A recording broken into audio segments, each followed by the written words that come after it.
Kung naghahanap ka ng kakaibang recipe na pangmeryenda na masarap at swak sa budget, tara luto tayo.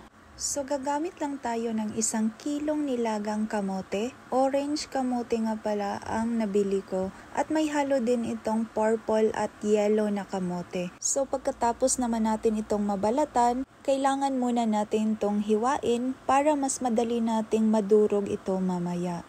At ayan na nga, dudurugin lang natin ito gamit ang potato masher.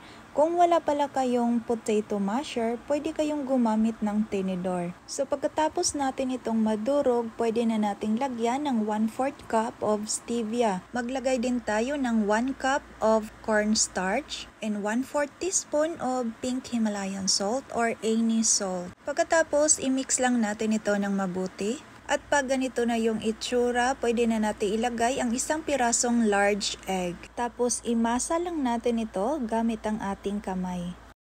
So ang susunod naman natin gagawin, scoop lang tayo ng 1 tablespoon, then i-roll out natin ito na parang stick. Pero ang haba at ang laki sa paggawa nito, depende na rin sa inyo. Bali, ang nagawa ko pala nito lahat ay umabot sa 30 pieces. So ito na nga yung lahat ang nagawa ko. At ang susunod naman natin gagawin, gagamit tayo ng sesame seeds. Pagkatapos, i-coat lang natin ito isa-isa hanggang sa matapos. At pagkatapos naman natin itong ma-coat sa sesame seeds, i-roll na naman natin ito para mas lalong dumikit o kakapit yung sesame seeds. At kailangan habang ginagawa natin ito ay may nasalang na tayo na mantika.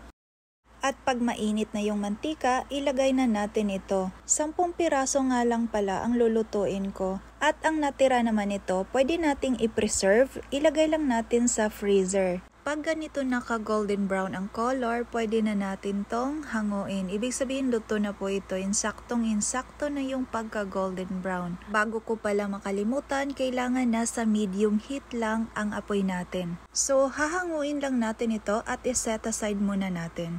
Pagkatapos, gagawa lang tayo ng caramel. Gagamit lang tayo ng 2 tablespoon of coconut dark brown sugar and then lagyan lang natin ng konting tubig. I-mix lang natin ito hanggang sa malusaw yung sugar. At pag ganito na yung itsura, ilagay na natin yung naluto nating sweet potato kanina. So ito ay luto na. Pwede na natin tong i-transfer sa ating mahiwagang lalagayan. Napakabango at alam nyo ba na sobrang sarap nito. Ito yung klaseng pangmeryenda na sobrang sarap at napakamura lang ng mga ingredients. Kaya ano pang hinihintay ninyo? I-try nyo na itong recipe na to. I'm sure na matutuwa kayo at tsak na magugustuhan talaga ito ng mga bata ninyo.